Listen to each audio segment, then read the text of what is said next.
ئەمنیەتی پایەدار لە گرەوی ڕزگاری خەڵکی ئێران لە چنگ کۆماری ئیسلامیە. ڕێگاکانی ئێران یەکێک لە مەرگبارترین ڕێگاکانی جیهانن و بوونەتە قەتڵگای خەڵک. ڕێگاکانی ئێران بەهۆی پێڕانەگەشتنیان لەلایەن دەستگاکانی دەوڵەت و هەروەها بێکەفایەتی کارگێڕانی ڕژیم لە بواری بەڕێوەبەری ترافیکی ناوخۆ و دەرەوەی شار لە مەرکێنترین ڕێگاکانی جیهانن. بەپێی ئامارێک کە لەژێر چاودێری وەزارەتی ڕاه و تەرابەریدا بڵاو کراوەتەوە، ئاماری ڕووداوەکانی هاتوچۆ لە ئێران لە چاوباقی وڵاتانی دیکە بە نیسبەت دانیشتوانیان لە باڵاترین ئاستی جیهانیدایە. کەماڵ هادیانفەر، سەرۆکی پۆلیسی ڕاهواری هێزە ئینتزامیەکانی کۆماری ئیسلامی ڕایگەیاندووە کە ساڵانە بە شێوەی مامناوەند 19,541 کەس بەهۆی ڕووداوەکانی هاتوچۆ لە ئێران گیانیان لەدەستەدەن. بەپێی ئاماری ڕێکخراوی پزیشکی یاسایی، ئێران بە شێوەی مامناوەند لە هەر کاتژمێرێکدا 3 کەس بەهۆی ڕووداوەکانی هاتوچۆ گیانیان لەدەستەدەن. کۆی گشتی کوژرا و بریندارەکانی یەک ساڵی ڕووداوەکانی هاتوچۆ بەقەد کوژرا و بریندارەکانی بوومەلەرزەیەکی بەهێزە. هەروەها ڕووداوەکانی هاتوچۆ بێجگە لە تەلەفاتی گیانی ساڵانە 18 ملیارد دۆلاریش زیانی مادیان لێ دەکەوێتەوە. جادەی باریک و پڕ لە چاڵ و چۆڵ، ئۆتۆمۆبیلی کۆن و نائیستاندارد، شۆفیری ماندوو بەهۆی سەعاتکاری دوور و درێژ، نەبوونی نیشانە گوزاری، نەبوونی کۆنتڕۆڵی خێرایی ناپێویست و مەترسیدار لە هۆکارەکانی ڕووداوی هاتوچۆی کوشەندە و کارە ساتباری ڕێگاکانی ئێرانن. لەو نێوەدا ڕێگای ناوچە پراوێزەکانی وەک کوردستان، لۆڕستان، کرماشان، ئیلام، سیستان و بەلوچستان و ڕێگای گوندەکان یەکجار مەترسیدارترن و ڕێژەی ڕووداوەکانی هاتوچۆ لەم شوێنانە لەسەرترن. بەپێی ئامارە ڕاگەاندراوەکان، ئوستانی کوردستان لە بواری چوونە سەرەوەی ڕێژەی مەرگ بەهۆی ڕووداوەکانی هاتوچۆ پلەی یەکەمی لە ئێراندا هەیە. هەواڵی پەیوەندیدار بە ڕێژەی مەرگ بە شێوەی گشتی دیمەنێکی کارە ساتبارمان لە ئێران پێنیشان دەدات.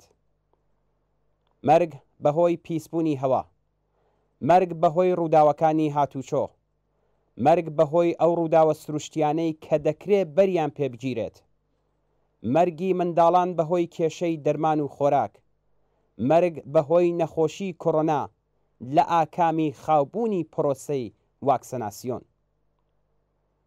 لە ڕاستیدا مەرگی ئینسانەکان ئەوەندە ئاسایی بۆتەوەکە کەس پێی سیر نییە و خەڵک بە دووباتبوونەوەیان عادەتیان گرتووە. بەڵام دڵتەزێنترین مەرگەکان کە یەکجار لە ناکاو و چاوەڕوان نەکراون، مەرگ بەهۆی ڕووداوەکانی هاتوچۆیە. لە شارەکان زۆر کەس بەهۆی نەبوونی پرد و تونەلی پیادەڕەو و لە زۆر شوێن بەهۆی کەمبوونی سەرەتاییترین خزمەتگوزاریەکانی وەک ترافیک لایت، خەتکێشی شەقامەکان، تابلۆی ڕێونێنی شۆفیران و هیتر گیانیان لەدەستاوە کە بە ئاسانی دەکرا بەریان پێبگیرێت. بەڵام ئەمە تەنیا ڕێگاکانی ئێران نین کە تیاندا ئەمنیەت لە خەڵک زەوت دەکرێت. ئەمنیەت بە شێوەی گشتی لە هەموو بوارەکانی ژیانی جەماوەری ئێران زەوت کراوە. زەوتکرانی ئەمنیەتی پیشەیی لە کرێکاران، زەوتکرانی ئەمنیەتی گیانی لە چالاکانی سیاسی و مەدەنی، زەوتکرانی ئەمنیەت لە کۆمونیستەکان و مرۆڤە سێکۆلارەکان، زەوتکرانی ئەمنیەت لە ژنانی ئازادی خواست کە تەسلیمی یاسای کۆنەپەرستی ڕژیم نابن، زەوتکرانی ئەمنیەت لە پەیڕەوانی هەر ئاین و مەسهەبێک کە لە ئیسلامی شیعە ئەویش لە جۆری 12 ئیمامەکەی جیاواز بێت، زەوتکرانی ئەمنیەت لە شوێنی ژیانی خەڵکو و هەروەها کۆڵبەرێک کە بۆ دابینکردنی ژیانێکی مەمرەومەژی باری قورس لە کۆڵ دەنێت و بەرەو پیری مەرگ دەڕوات. هەمووی ئەمانە نمونەی بەرچاو و ئاشکرای زەوتکرانی ئەمنیەت لە خەڵکن. حکوومەتی ئیسلامی بە ڕێگاکان، بە زیندان، بە دابینکردنی تۆڕی دەرمان و نەخۆشخانە، بەدابین نەکردنی واکسەناسیۆن بۆ کۆڕۆنا و بەدەیان شێوازی دیکە هۆکاری مەرگ و کوشتاری خەڵکە. ڕژیمی کۆماری ئیسلامی لانیکەم بەرپرسی پتر لە 6 ساڵ لە درێژەی شەڕی 8 ساڵەی ئێران و عێراقا کە وێرانی و خەسارەتی گیانی و ماڵی بەرینی لە خەڵکی ئەم وڵاتەدا.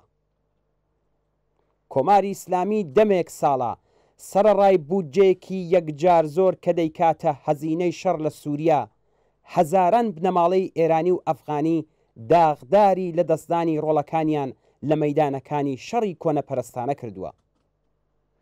بێگومان ئەمنیەتی پایەداری خەڵک بە ڕزگار بوون لە چنگ ڕژیمی کۆماری ئیسلامی دێتە دی.